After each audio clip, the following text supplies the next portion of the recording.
dance for joy or lust or anger, and every Welcome to Sensible Secondhand Reviews, the series where we look at practical cars that you can buy for a budget of between £1,000 and £5,000.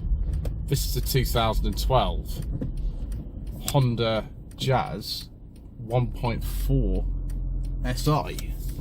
But is it any good? Should you care? Let's find out, shall we?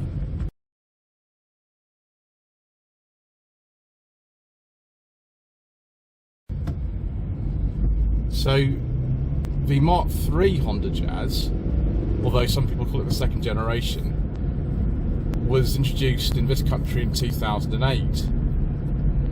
It remained on sale till 2015 and was available with a much wider range of engines and trims than the Mark II that had come before. And the Mark II is a car that we're very familiar with on this channel, having had two very successful videos on it, one in 2020 and one in 2023. I was going to get hold of one of his cars a bit before, but a friend of mine has had to sell her for spares or repairs due to a problem with the cooling system which is below the cylinder head gasket. It's one thing you do have to watch with these cars. They do sometimes consume a little bit of coolant. There goes my dealer plate across the windscreen viewers. And if you don't keep an eye on the coolant level, it's quite hard to do in this car actually, then they can actually eventually blow the head gasket, which is not fun. It's not fun at all. Engines available were the 1.2 with 89 horsepower, then this one. Its badge is a 1.4. It's actually closer to a 1.3, but for some reason it's marketed as a 1.4 in this country with 99 horsepower. You could also get, sort of later on in this car's life, a hybrid version. It also uses this engine, but they badge it as a 1.3 for some reason, and that develops either 87 horsepower or 100 horsepower. I don't really understand. I've had different people say different things about that, so I don't quite understand that, but there we go. Lots and lots of trim levels. The SI is basically like an appearance package. You don't get any more power. I mean, I'd like a bit more power, but you don't get it. In some markets you get this car with a 1.5 engine with about, I think it's 120 horsepower, which would be better, but we didn't get that over here. Let's put that down. You can see what's coming around this roundabout.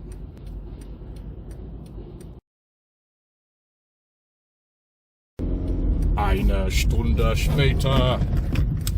Yes, took ages to go out of there for some reason.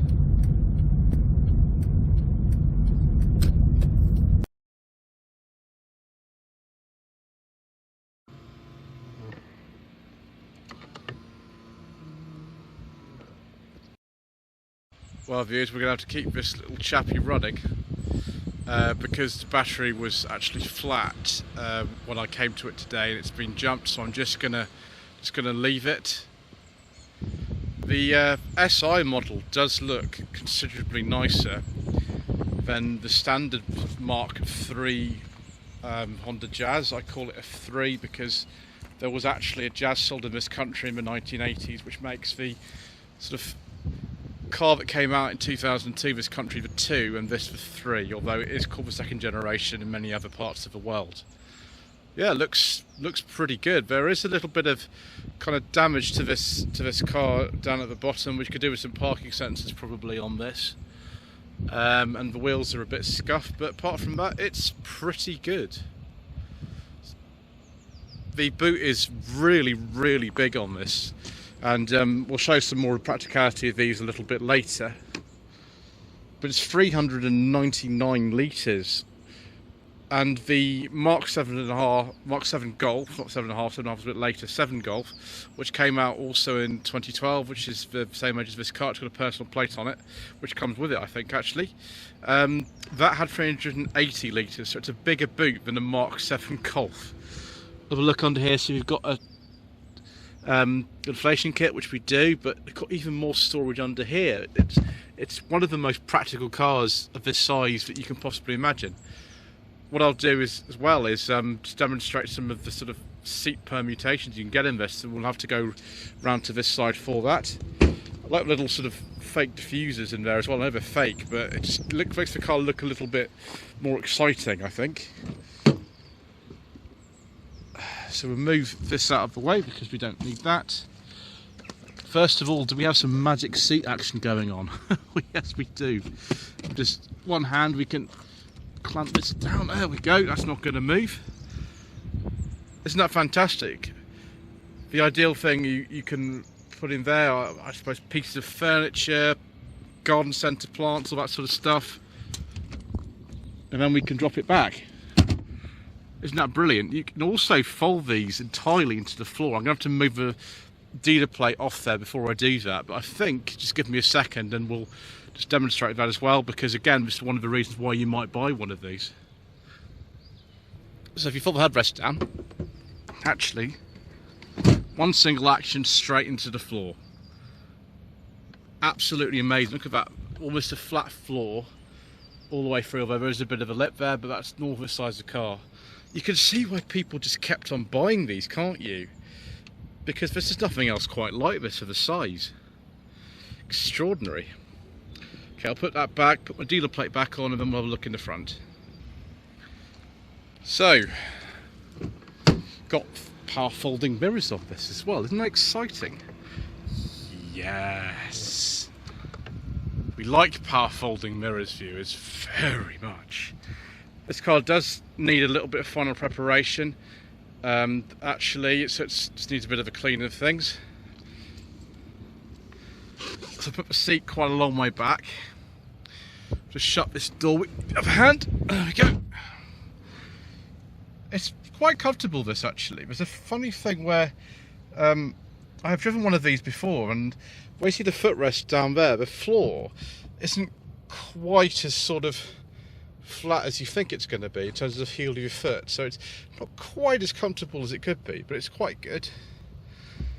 So if we get rid of some of these warnings, there we go. We only got 4 miles of fuel, but not go too far then, viewers. I better speed up what I'm saying in that case.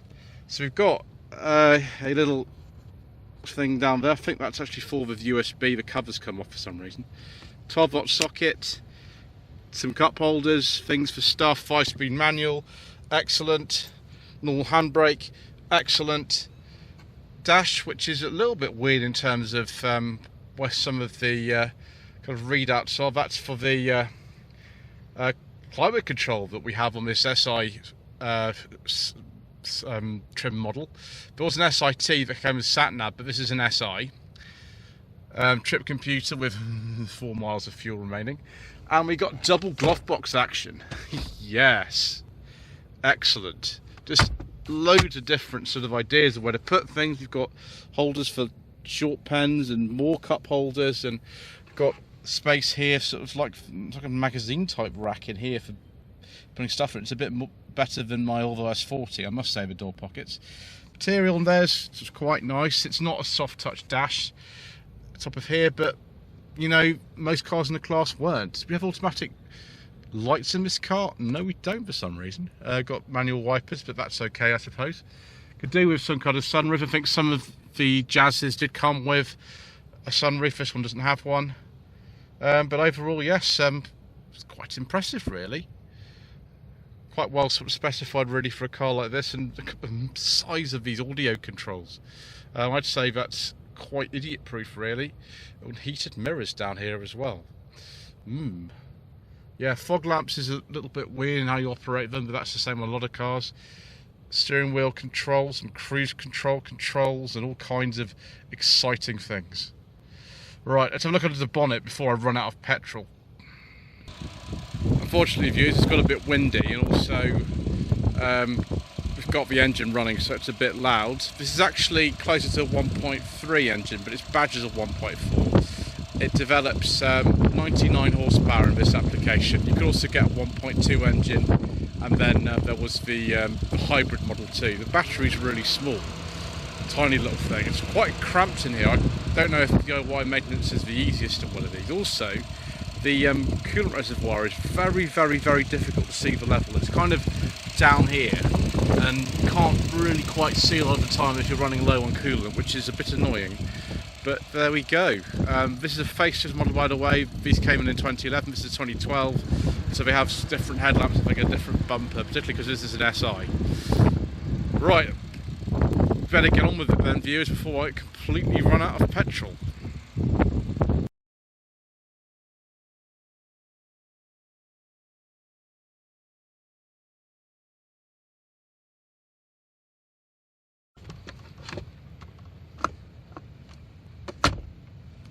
Excellent.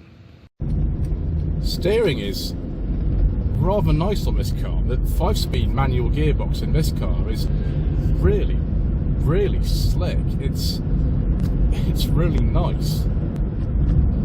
I mean, the performance is absolutely fine. You probably won't get too much performance penalty if you go for the 1.2 either. But I think 1.4 would be the one that I would choose. Yeah, the steering is electric system, but it actually feels really good.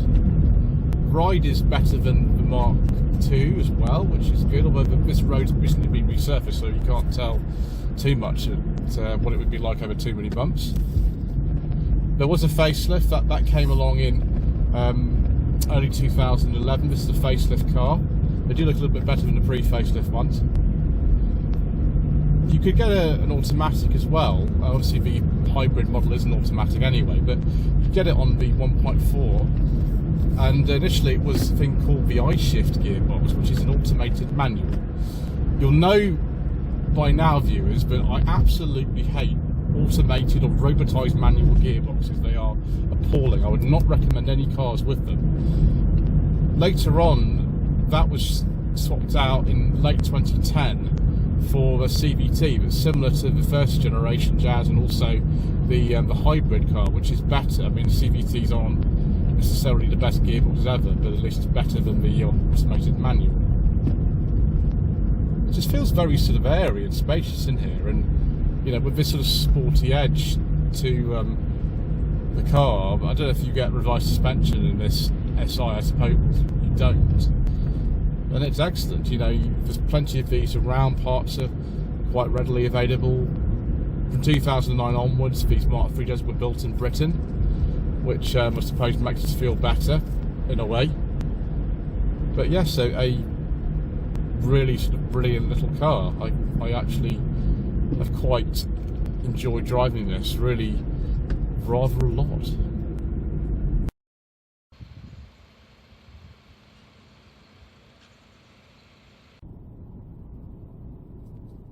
So let's have a look at some Mark III Honda Jazz trim levels.